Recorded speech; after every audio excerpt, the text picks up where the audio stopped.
Coach is very passionate. I'll say that. He's a passionate person. So, yeah, let's just leave it at that. He's passionate.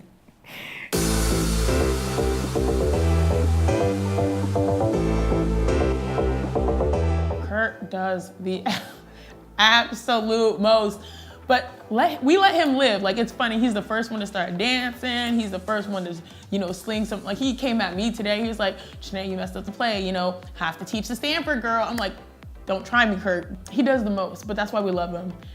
There's no one that wanted this job to be our head coach, especially coming out of the struggle period, more than Curt Miller. He can do whatever he wants in our books because he cares about us. He's willing to do whatever it takes, whether it is trash talk Diana Taurasi, whether it is get himself ejected from the game, being the coach that has the most technicals in the league. He will do whatever to get us to the next level, and that's why we love him, even though he does the most all the time. It's funny. I mean, most of the times I'm laughing, but sometimes I'm shocked with the stuff that he says, because he just doesn't have much of a filter. And I'm that way too, so sometimes I'm thinking these things and he says it, and I'm like, okay, Curt. But he's just goofy. He's just a funny guy, and he really just says what he feels, what he thinks, and I can respect that. And it's funny, because he just doesn't care, and I love it. And sometimes he gets in people's head. I mean, even our own team, he does it to us all the time too. So he's definitely mastered the trash talk. Well, I think there's a camaraderie amongst the pros and the pro coaches that's unseen in some of the rivalries in college. I always was known as a coach in college that I could poke at our own players, and I was a button pusher. I try to find the button that would make them mad or make them competitive and really fire them up.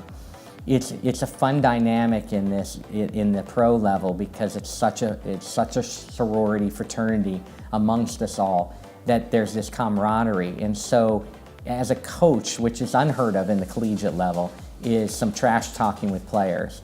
But you got to pick your places because you can poke the wrong bear. Like you can't get on Diana too much or you're going to wake her up, on some of those nights. But I've had some good one-liners out there that they've snapped their head and looked at me and we laughed about off the floor. I know they don't take it too serious, and plus they all could come over and step on my 5'5" body. So, but we have fun when we're doing it. So there's no doubt that I've had some good one-liners out there, but it happens more in the pro game and certainly in the college game, and it happens in the NBA more than you would think.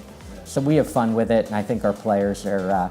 They laugh at me at times that I'm too competitive, but it's all in good nature. It's not mean-spirited, but we have a lot of fun with it.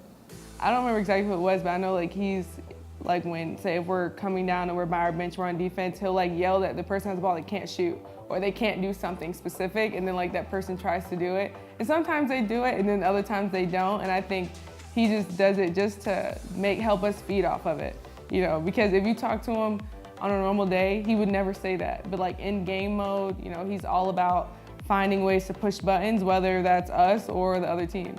It's funny that you mentioned that. I was watching an international game, and we'll save this for the so-called player, but in a big EuroLeague game, one of our star players in our league missed a foul shot, a big important foul shot. So I might remind her of that when she's taking a foul shot in a big spot against us this year, but I'm going to save it for the right time.